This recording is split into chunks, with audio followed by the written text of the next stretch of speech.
And now I would like to introduce our next speaker. I'm giving the floor to Miguel Roig,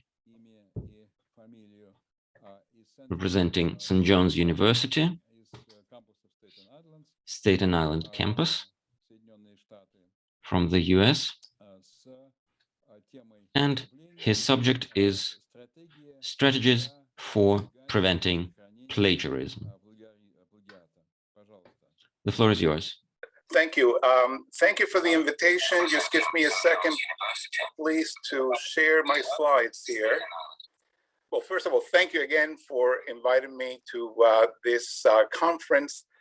So, as this conference has made clear, we have a major problem with plagiarism. In North America, surveys continue to show that approximately, or rather, between 40 and 60% of students admit to cheat and to plagiarize in assignments. These estimates do not include percentages of students who plagiarize, but do so inadvertently, perhaps because they don't know the rules. This problem is not confined to North America. It is a worldwide problem. It's now been reported across all continents. In the academic world, in the world of science, for example, a significant percentage of papers that are retracted, and there are approximately 2,000 plus retractions per year, are the result of either plagiarism or duplicate publication.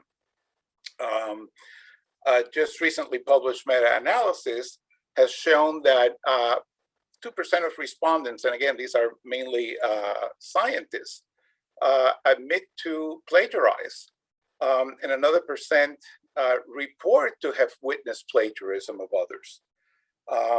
In another meta-analysis of the number of papers that contain plagiarism, it was found that 8% of published papers have been found to contain major plagiarism, whereas approximately 11% seem to contain minor plagiarism, but plagiarism nevertheless. And retractions,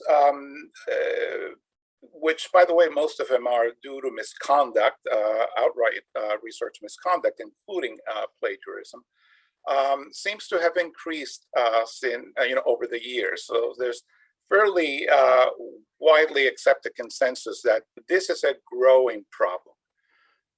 So this is a problem, right? Part of the problem is that many students and even some academics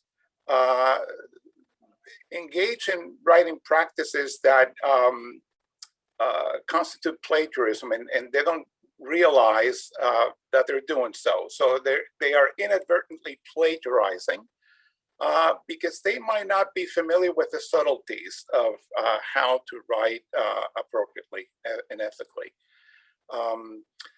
Another problem, again, with respect to academics, is that some journals, especially the so-called predatory journals, do not screen for plagiarism. And so, they won't even retract in some cases once they are alerted that a paper has been plagiarized.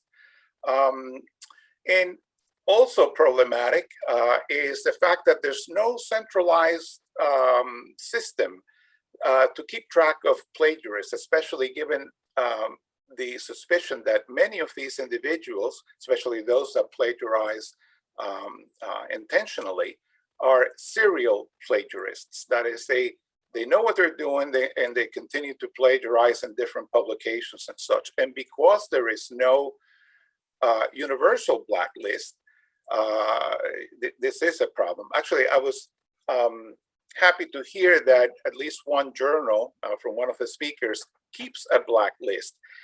But the problem is that often these blacklists that are kept by the journal itself are not disseminated. And so other journals are not aware of problem researchers who engage in a lot of plagiarism.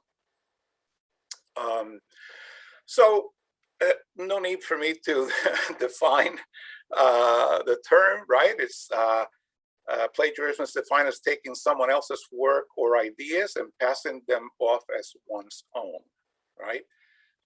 Now, the interesting thing about this definition is that, and I every year, every semester, I ask my students if there's anyone in the room who does not know what plagiarism means.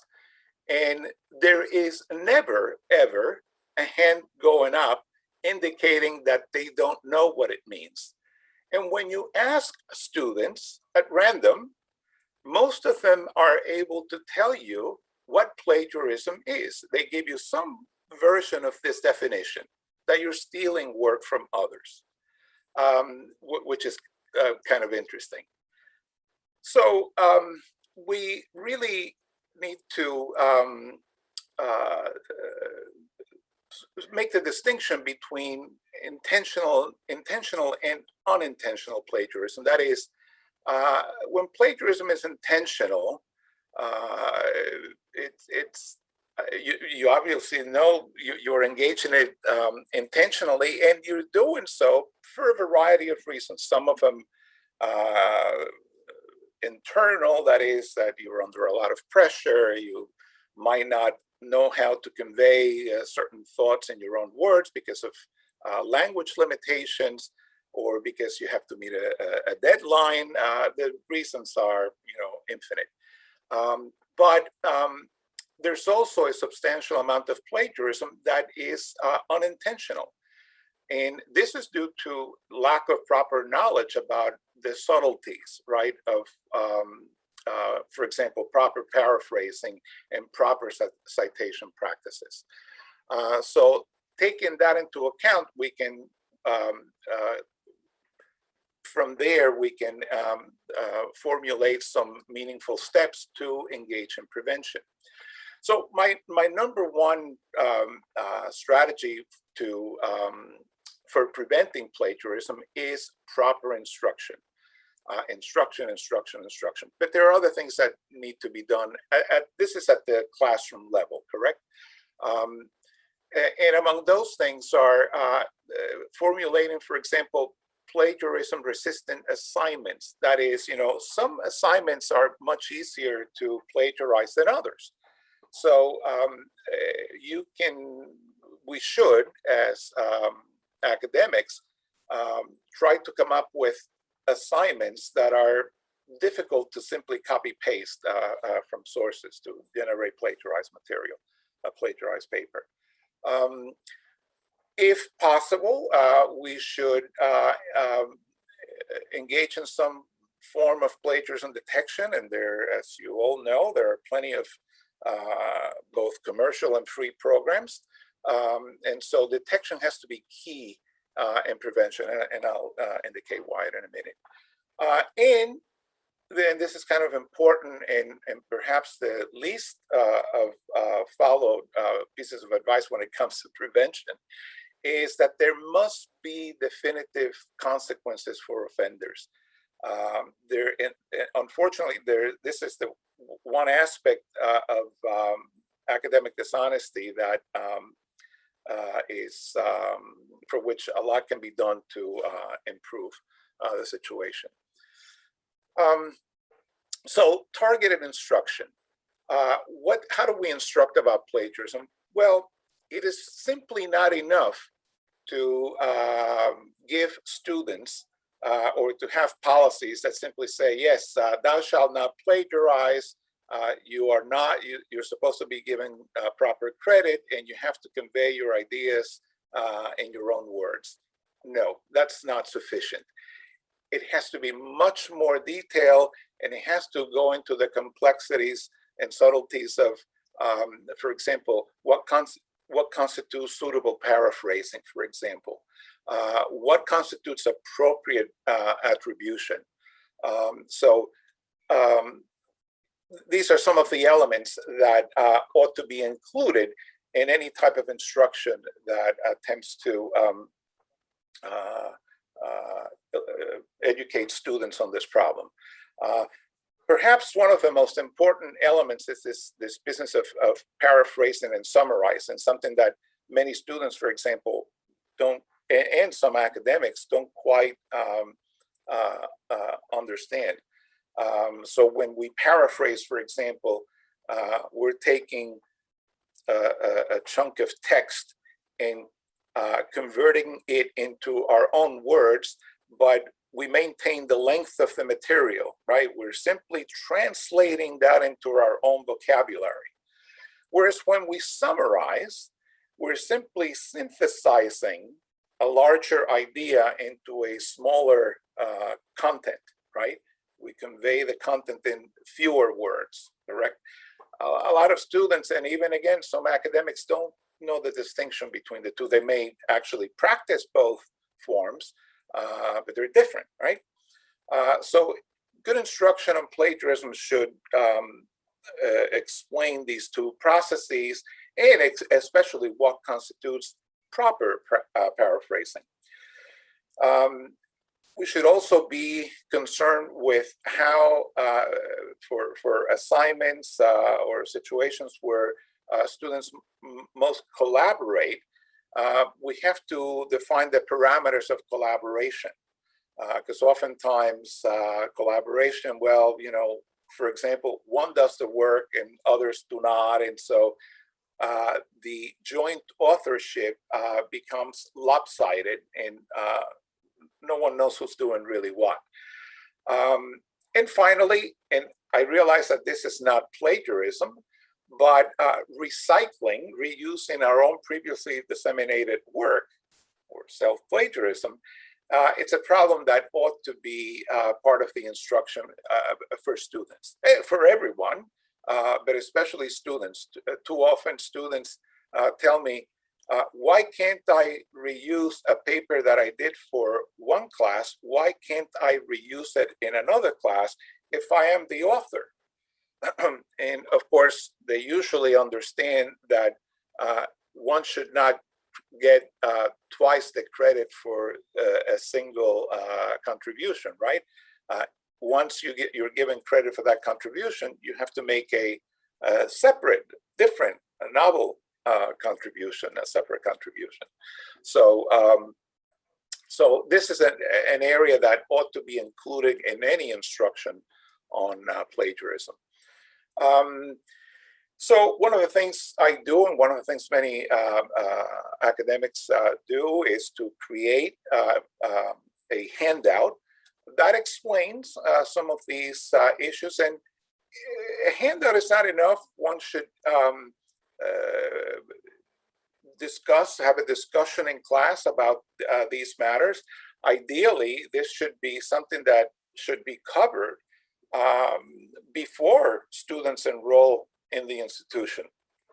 But regrettably, that's not done very frequently. But that would be ideal, is to give students proper instruction on ethical conduct, including academic dishonesty and cheating and plagiarism, before they enroll in the institution, before they take classes.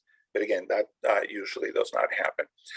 So with respect to the handout, you want to make sure that you inform students what kinds of writing practices constitute proper writing versus inappropriate writing. So for example, these are some of the ways in which students plagiarize.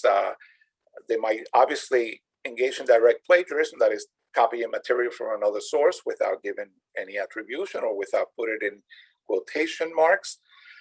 More commonly is the reuse of portions of text from other sources, but by manipulating that text in a variety of ways. So for example, they might truncate the material, meaning that they take the beginning or the end and use the stuff in the middle, or they may excise specific words, right, from the text and then present it. They may insert certain words into the text that has been copied. They often reorder, right? Subject and predicate, or some of the sentences around. They might use synonyms for certain keywords, for example. Substitution of words. In other words, there are many, many ways in which material can be superficially changed, but it's not original writing, correct? And, if the changes are sufficient, changing the order and making some substitutions, it might not even be picked up by the plagiarism detection, whatever software you might use. And you might not even be able to pick it up as you read a paper from a student. So it's important that students know what kinds of writing constitute plagiarism and what kinds of writing do not. So again, these are some of the different strategies that students and professionals sometimes use to plagiarize. All of these ought to be explained to students. Now, no matter how much instruction is offered, there are always going to be students and academics who will plagiarize intentionally. So one of the important parts of any plagiarism instruction is to tell the student about the consequences of plagiarism, and there have to be consequences. I don't know what's happening in the rest of the world, but I can tell you in North American institutions, consequences for engaging in academic dishonesty vary significantly across institutions and even within institutions. That is, just to give you an example, my university consists of several colleges: the College of Education, the College of Professional Studies, the College of Arts and Sciences. Each college has its own policy, and some of the policies are much more explicit than others, right?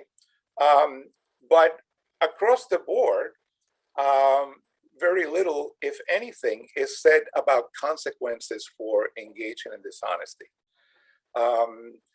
And so consequences are important, and the consequences have to be serious enough for the student to think twice about engaging, especially intentionally, in these kinds of activities. So if the institution does not have a policy, create your own policy for your class. At least that would certainly have some preventive effects on your students, at least for your class, even though regrettably what often happens is that students recognize that, okay, well, this professor is very serious about plagiarism, but this other professor didn't mention anything, so they may end up plagiarizing for the other professor. That's a problem. And in fact, that happens more often, very often, that seems to happen very often across many institutions in North America. One of the policies that I have begun to implement, and I haven't had the opportunity to do so, is to have retroactive sanctions, meaning that, okay, so I get an assignment and I read it and I think it's original and I give you the grade. But if after the student, if after the semester is over, after the course is over, even after the student graduates, if I find out then that the student has plagiarized, I now have the right to be able to change that student's grade to reflect the punishment for plagiarizing. This is extremely important. I mean, not that most of us are not going to be looking for papers and examining them and so on after students leave our class. Most of us don't have that kind of time. But it has happened where in a variety of ways, it comes to my attention that a student had engaged in academic dishonesty in my class, and so I want to be able to have the right to and the ability, sort of legally, if you will, to be able to punish that student.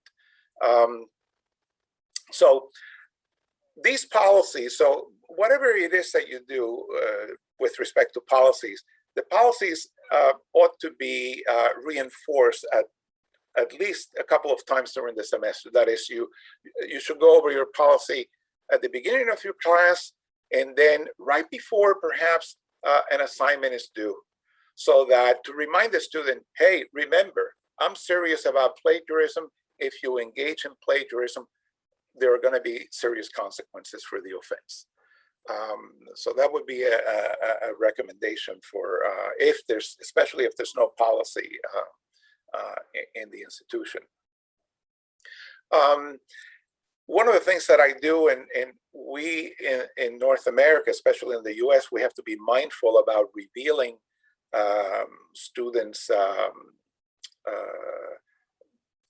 There are laws that prevent us from talking about the students, a specific student's performance. But I can tell you a brief story about a group of 4 students who plagiarized each other in one of my classes.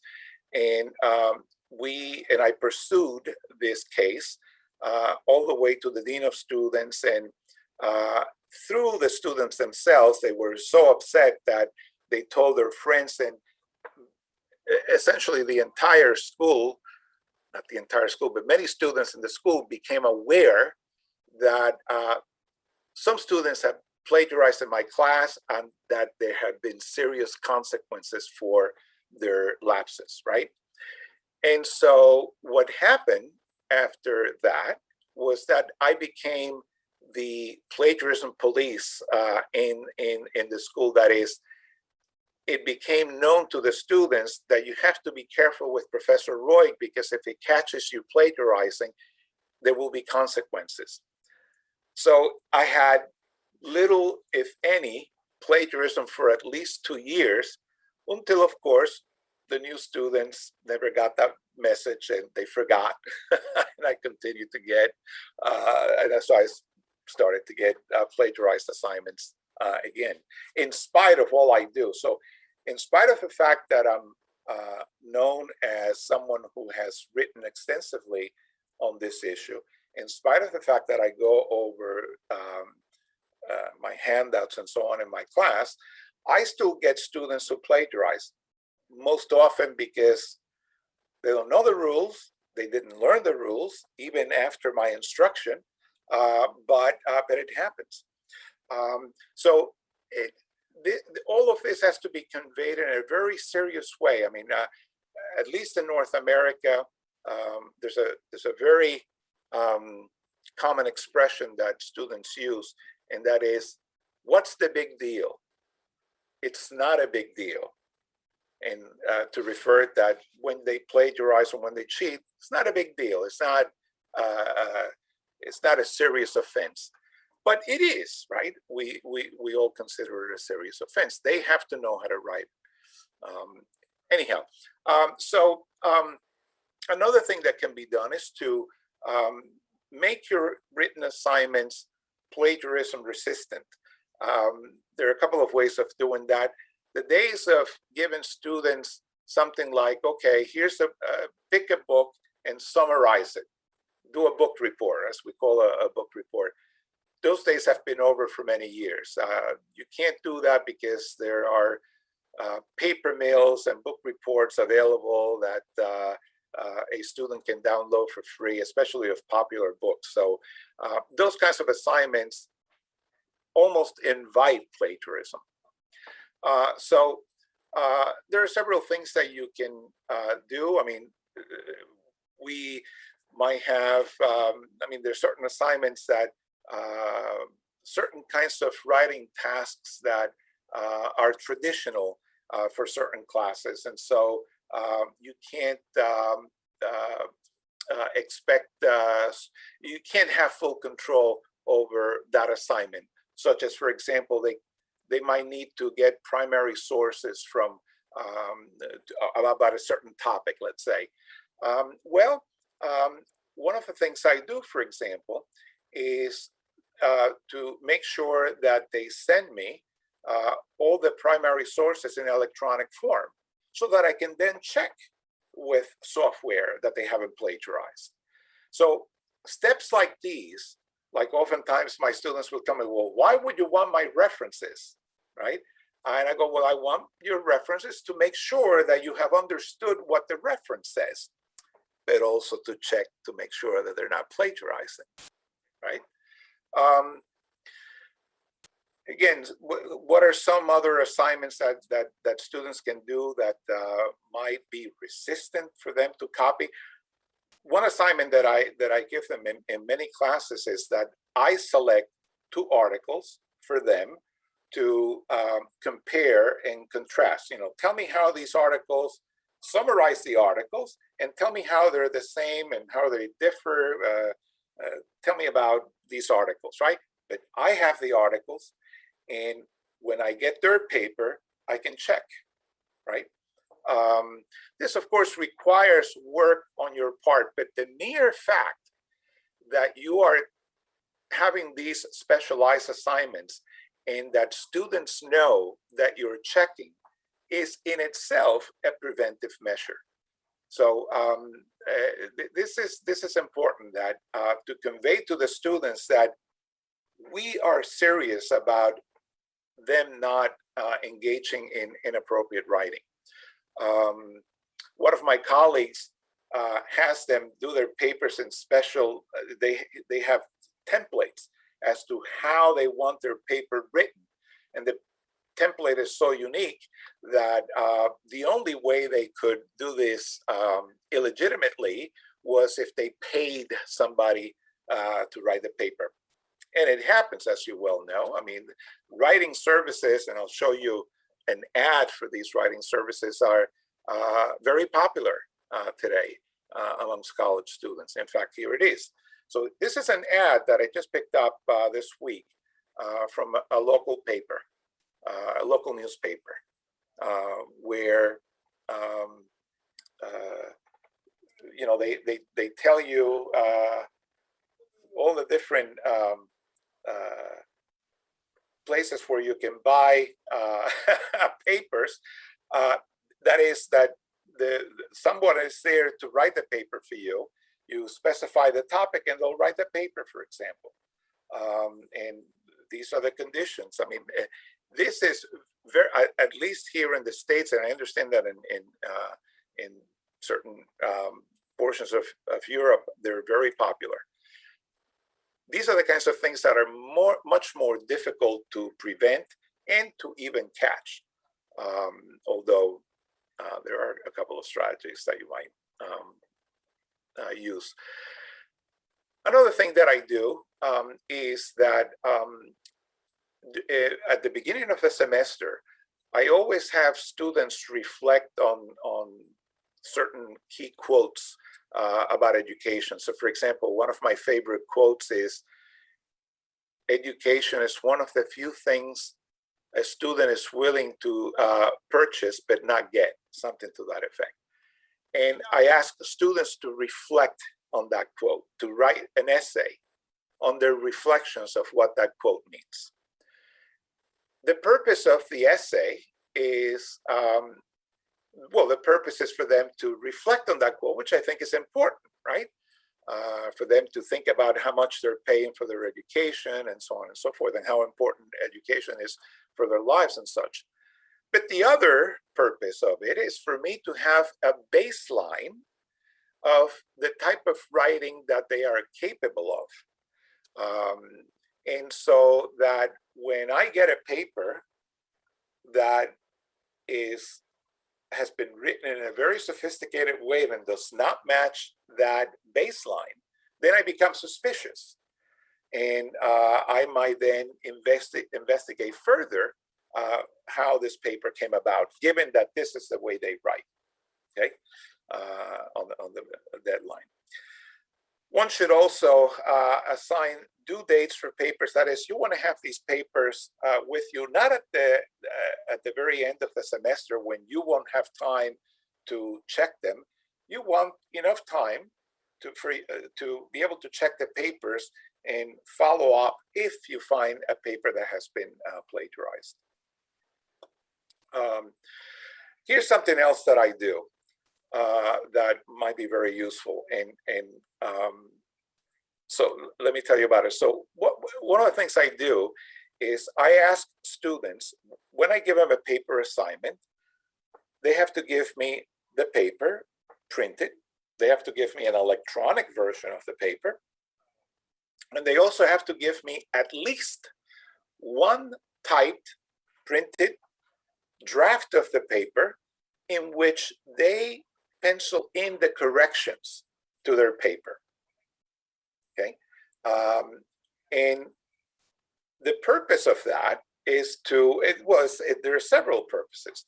One is that too many students are in the habit of writing their paper on their computer and without revising it, or perhaps revising it on the computer. No, I want them to read the paper on paper, right? The printed version, because believe it or not, there's some evidence that that shows that when you read the paper on the printed version, you will catch mistakes that you might not be able to catch when the paper is on the screen. So that's one purpose of it, right? But the other purpose is to force them, right, to make sure that, I want to make sure that this is their paper, that they are altering their own paper. Often students, when I present them with that requirement, they look at me as if I was from another planet, and they'll say, no professor ever wants this. Why do you want to see this? And I tell them straight out, so that you can revise the paper, to force you to revise the paper, and to make sure that this paper is original. Mind you, one important aspect of this is that I insist that the changes be substantive. That is, I want to see changes on that printed paper. I want to make sure that they really read that paper and thought about meaningful changes to that paper. Anyway, so that's another preventive measure.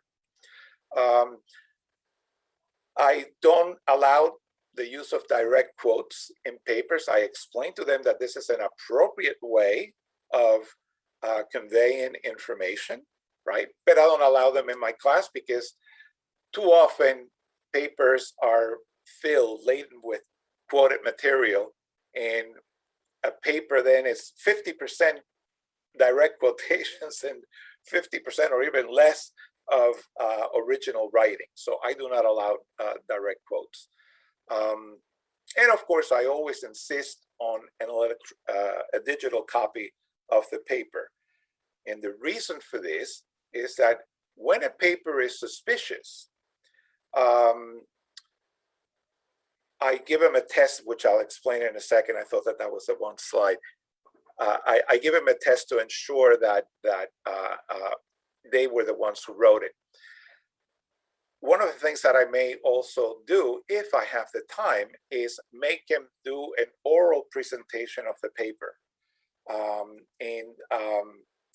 And I also insist that the paper include very recent references.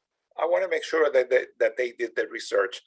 Again, some of these recommendations that I'm providing would not work if someone else writes the paper, but some will. So the student who writes the paper will do a much better job making a presentation than the student who did not write that paper. I also make them, there's what are called agreement contracts. That is, in my course outlines, in my syllabus that I give my students, there's a little portion at the end that students must sign and return. That course outline contains the requirements of the course, the grading system, my office hours, etc.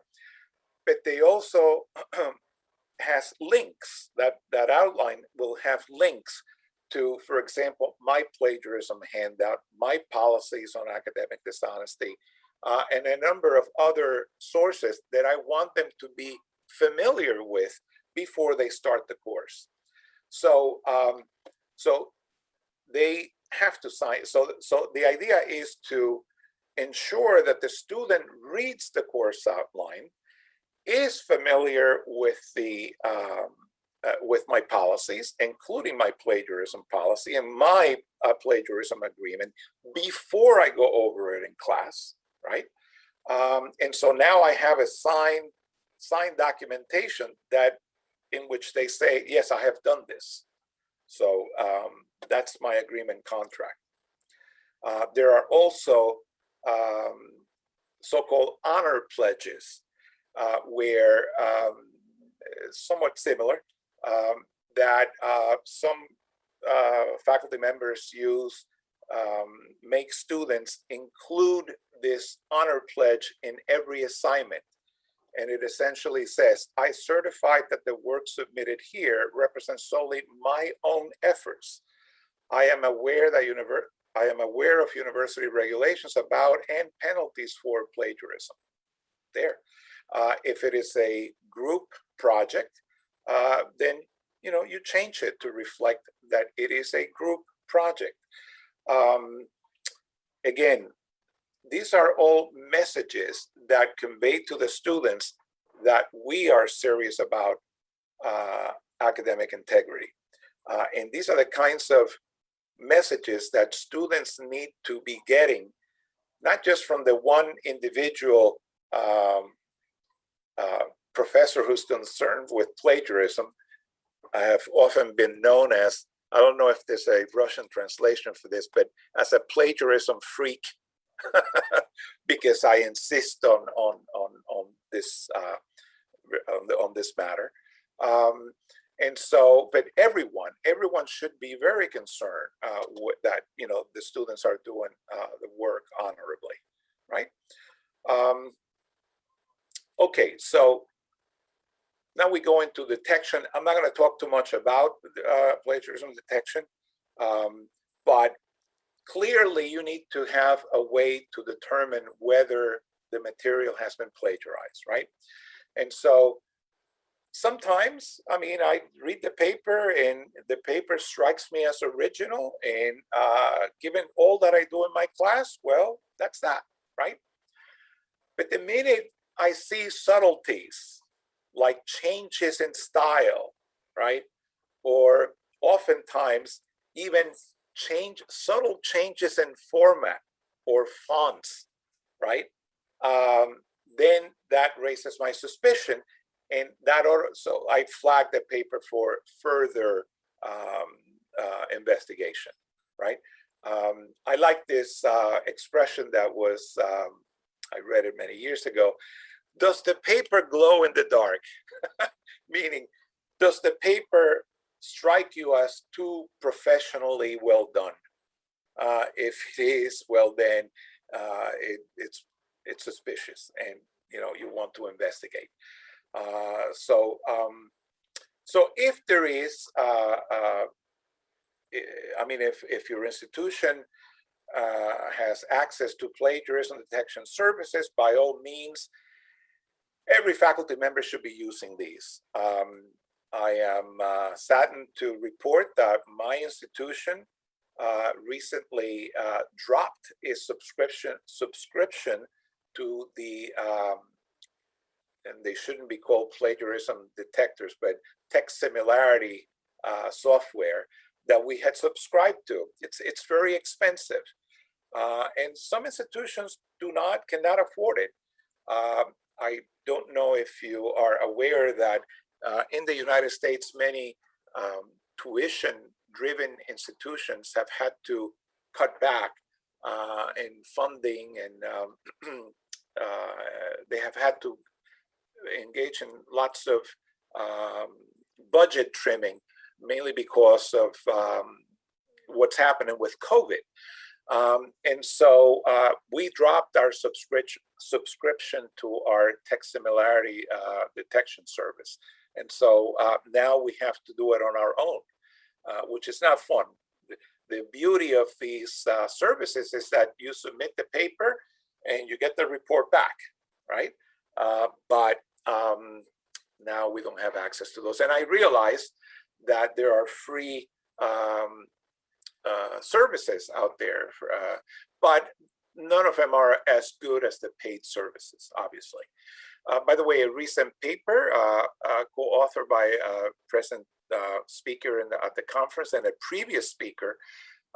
It's a pretty good summary of the quality of some of commercially available text similarity services that are commonly used.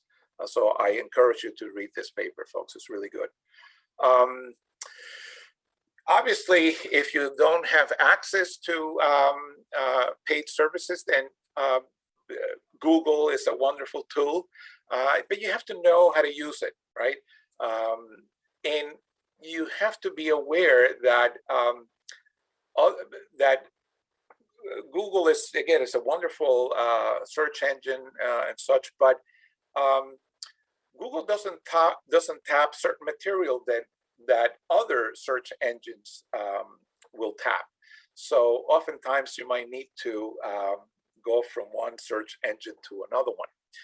The other problem with search engines is that there's the so-called invisible web, the password protected sites that might offer material for students to copy. So for example, when I ask students to locate primary sources of information, they often have to go to the library, sign in with their password, and retrieve articles that are under paywalls, right? And so search engines will not have access to this information. I mean, fortunately, there's an increasing amount of material now that is freely available, but there's still plenty that is not reachable by these search engines. And so that is one of the issues with Google and other search engines. There are programs, there are several, that allow you to compare documents in Lou Bloomfield. You can go to this website and download it.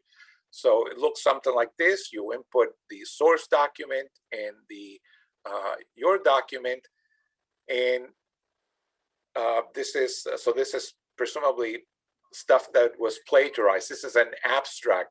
I mean, I wrote this material. It's an abstract that a longer paper that I had written.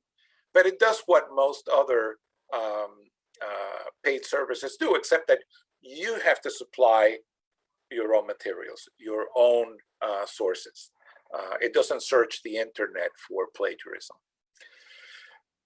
So I started talking about the close test, which is when I see a suspicious paper, I do a close procedure, which is to take their paper, delete every fifth word and fill it with 10 spaces, and then give it to the student and say, okay, fill in the missing words. And what happens is that if the student simply bought that paper and never even read it, or maybe may have read it briefly, they're not going to be able to remember most of those words. And so now, regrettably, there's no way, there are no parameters that, there are no norms, if you will, that indicate what percentages of forgotten words indicate plagiarism. But I have used this in the past as a means of getting students to confess. Because I tell them, well, you know, you wrote this paper. How come you can't remember these simple words? Usually they're terms, technical terms, but how come you couldn't remember that? It's because you didn't write it, did you? And oftentimes I get a confession from the student. So it's it's another trick of the trade that you can use. I realize that I have just a few minutes, so let me go quickly on disciplining plagiarists. If there's one thing that we have learned from the early 2000s when at least in the US. There was a lot of downloading of music when MP3s, music files became popular. There were these websites that you could download the music from. Anyway, and the music industry became very concerned about this and began to sue individual users. I don't know how they are able to identify who would download the illegal music, but the fines were stiff. I mean, look at this. This is from The Guardian from 2013. And by the way, that ended in the early 2000s, but the criminal cases continued for several years after. In fact, I had once to plagiarize one paragraph. That's not the same as plagiarizing the entire paper. So this is something that needs to be thought carefully, but there have to be consequences for plagiarism. Just make sure that your policy and your disciplining of plagiarists is consistent with the institution. I was once involved in a case in which the faculty member failed a student outright for plagiarizing a portion of an assignment, whereas the institution already had a policy that you could not fail a student for one instance of plagiarism. Anyway, so you have to be consistent with whatever department or college or university policies are in place, if there are any in place. One of the United States is a very litigious society, and fortunately, we have the legal system has always been in favor of faculty members who impose penalties on who fail students for plagiarism or any other forms of academic dishonesty. Let me just close with some views on what causes plagiarism. As I said, oftentimes, too often in fact, students are confused. They don't know enough. They really need to be instructed. Okay, so instruction is it's key. But another reason that students plagiarize is because there's the climate of the institution is such that no one gets caught. No one is paying attention. People are cheating and plagiarizing, and the people are not, they don't want to bother. That's another presentation about how faculty are often reluctant to pursue instances of academic dishonesty. That's a problem. Too often, it is because the students don't have the proper academic skills, the proper writing skills to do college level work. And this has been documented for many years in the United States. It continues to be a problem. So this is a real problem. This is one of the reasons why there's so much plagiarism. Unfortunately, there's also a poor academic attitude that many students are in school for credentialing purposes and not for the intellectual stimulation, not for, they're not, I mean, they are interested in learning, obviously, but that's not the primary consideration. The primary consideration is to get the degree. Learning is secondary. But when that happens, this is a problem. And this is one part that it's, in my view, in my over almost 40 years of teaching at the college level, I believe it is getting worse. And it's not just students. I mean, many faculty, again, as I said, they don't want to be in the role of police officers.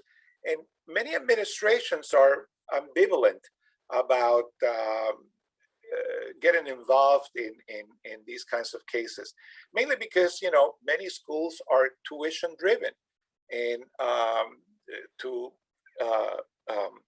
expel a student for academic dishonesty, well, that's one less tuition paying individual. So there's that issue as well. Other ideas, there are honor codes, there are academic integrity offices. Honor codes work to some extent. That is, institutions with honor codes report much less academic dishonesty. Honor codes vary in their in strength. Many schools have what they call modified honor codes, which is simply some sort of blurb in their university pamphlet, right? That say, yes, we have an honor code, and that's it. Other schools are much more stringent, and they make you sign the code in a ceremony, and there are panels for honor code violations and so on. So these things do vary in terms of quality. There are some institutions have academic integrity offices, which is wonderful, because if you have, that goes back to that notion of blacklist. If you have a student who cheats in your class, that student gets sent to, or that name gets sent to this office, and now one can tell if there are multiple offenses in different classes. The problem is, my institution doesn't have an academic integrity office, and so we don't have anything like this, mainly because of cost. I mean, you need someone that is dedicated to those kinds of tasks. I think that ultimately the challenge for us instructors is to make students recognize the value of good writing. And this is, I mean, I try my best to make him understand that good writing will be one of the key skills that both graduate schools and employers look for these days. But again, because it is credentialing that they're interested in, that usually takes, it's just not given the kind of priority it should have. So, so the importance of good writing needs to be emphasized. One last thought: academic integrity, including plagiarism, is a fundamental value of what we do. And so it has to be treated with the same degree of seriousness. It often isn't, and that's really something that we all need to work on. Thank you. Unfortunately, during the talk, we had to change the facilitator, and instead of Alexis Simonov, I will jump in. Hopefully it's okay with you. Let me begin with my question, or rather with a suggestion. Actually, I was shocked with information that St. John University does not have any anti-plagiarism system installed on the policy level. If that's okay with you, we would like to offer you a free of charge usage of our software.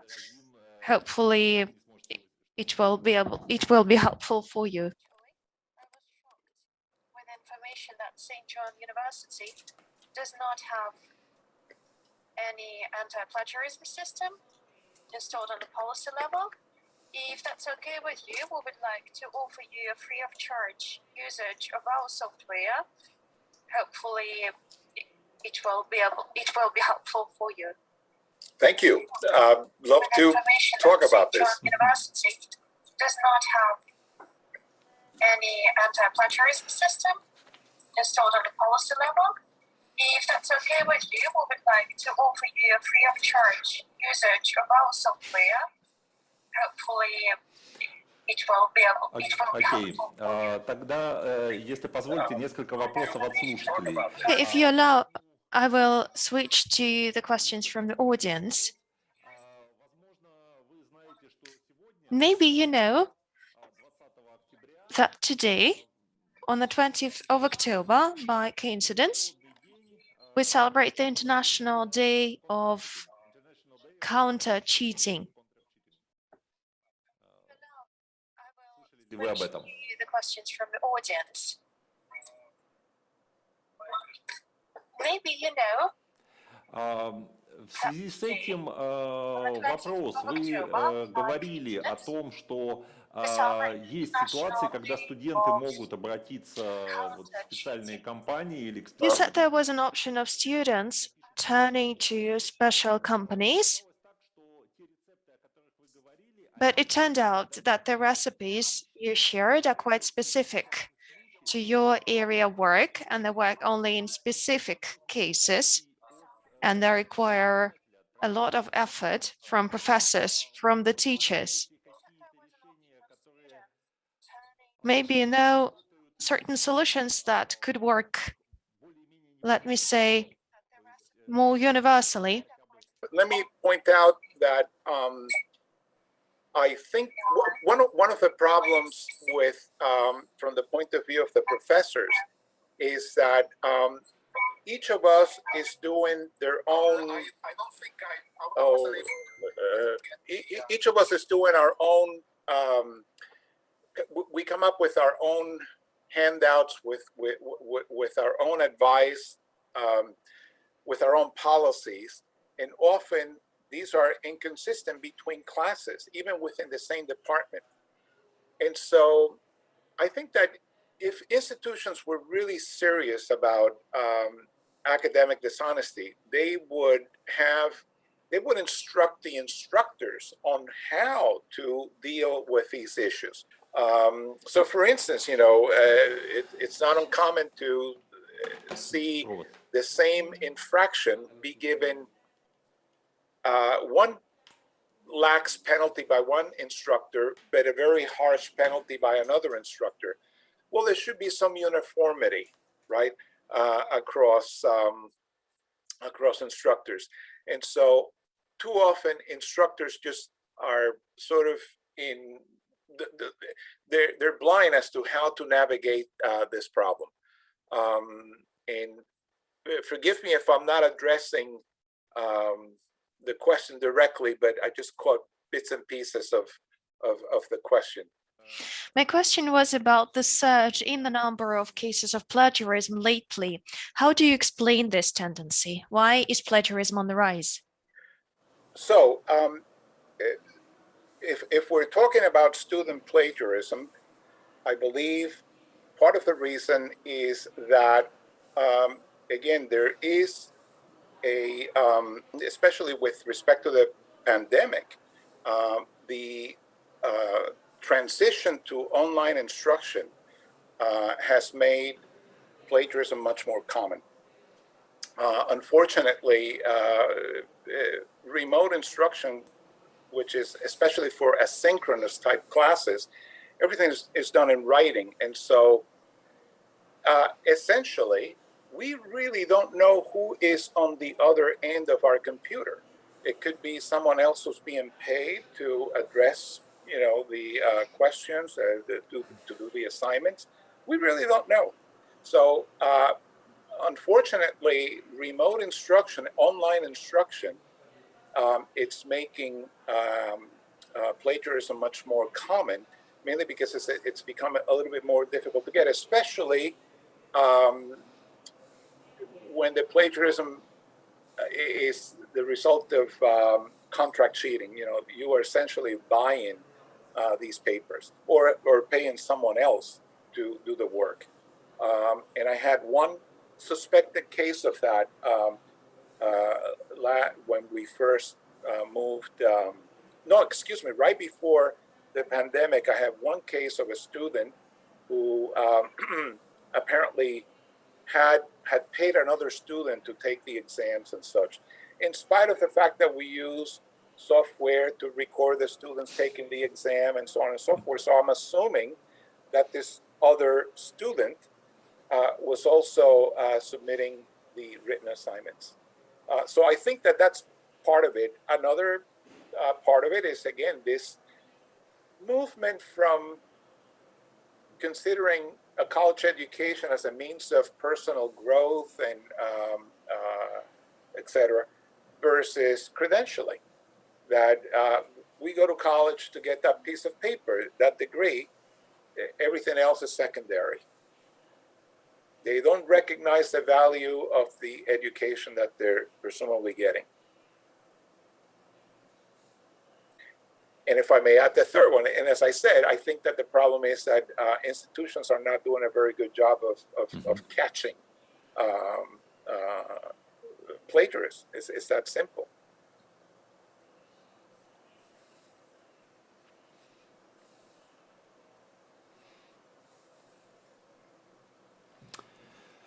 К сожалению, это печальная новость. This is sad news. Sorry to hear that. Indeed. Тогда, наверное, последний вопрос. Okay, then let's switch to the final question for today. Do you know any piece of software that can be used for plagiarism detection in music? In sheet music, for example, in the scores? No, I am not aware of it. That's very interesting. I'm sure musicians would be very interested in this work, but no, I am not aware of any such program. No, that would be very interesting. Окей, наверное, это точка роста. Thank you. Maybe this could be a great idea for a new company, for a startup. Yeah, Thank you you better very believe much. it. Yeah. Спасибо большое, Thank Мигель. you very much, Miguel. Thank you very much for a very interesting talk. Thank you very much. Thank you, guys. Okay.